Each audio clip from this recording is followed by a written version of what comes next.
কাতলা মাছের কালিয়া বানাচ্ছি। কাতলা মাছের কালিয়া বানানোর জন্য কড়াইতে তেল দিয়েছি, মাছে নুন হলুদ মাখিয়ে নিচ্ছি। মাছটা এবার ভেজে নেব হালকা করে। মাছটা ভেজে নেব।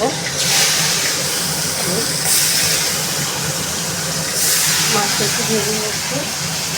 আমি তার সাথে মশলা আদা রসুন পেঁয়াজ একটু বেটে নেব, আর কয়েকটা কাঁচা লঙ্কা দেবো ওর মধ্যে। ভালো করে এটা পেস্ট করে নেব। মাছটা কিন্তু আমার ভাজা হয়ে গেছে, আমি মাছটা তুলে নেব।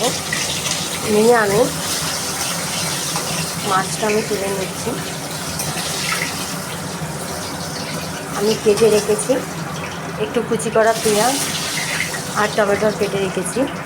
আগে এটাকে ভেজে নেব, তারপর আমি বাটা মশলাটা দেবো। একটু হালকা করে ভেজে নিয়ে আমি বাটা মশলাটা দেবো। দেখো আমি হালকা করে পেঁয়াজটা ভেজে নিচ্ছি। আমি এবারে এটা পেঁয়াজ টমেটোটা ভাজা হয়ে যাচ্ছে একটু। দেখো আমি এবার বাটা মশলাটা দিয়েছি। বাটা মশলাটা দিয়ে ভালো করে আমি কষিয়ে নেব পেঁয়াজটা টমেটোটা।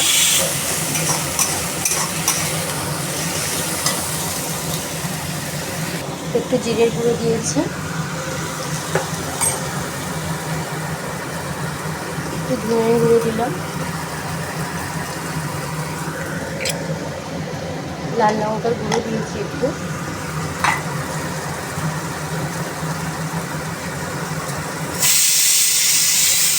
হলুদের গুঁড়ো দিচ্ছি, নুন দিলাম একটু, দিয়ে আর একটু ভালো করে মশলাটা কষিয়ে নেব। একটু চিনি দেবো, চিনি চিনি দিয়ে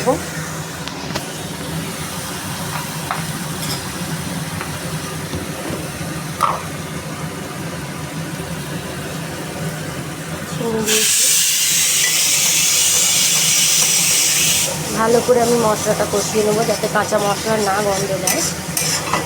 দেখো যখন তেলটা ছাড়বে তখন আমি একটু জল দেব। দেখো মাছের এটা আমার বানানো রেডি। আমি একটু জল দিলাম, মাছেতে একটু ফুটে গেলে আমি মাছটা দিয়ে দেবো। আমি মাছটা দিয়ে দেবো একটু ফুটে গেলেই। মাছে কিন্তু এটা ফুটে গেছে। দেখো আমি মাছটা দিয়ে দেবো। মাছটা দিয়ে দিচ্ছি। আমি একটু গরম মশলা দেবো আর একটু ঘি দেবো মাছে। আমি একটু ঘি দিচ্ছি, একটু গরম মশলা গুঁড়ো দিলাম। ভালো করে মাছটা নাড়িয়ে নেব।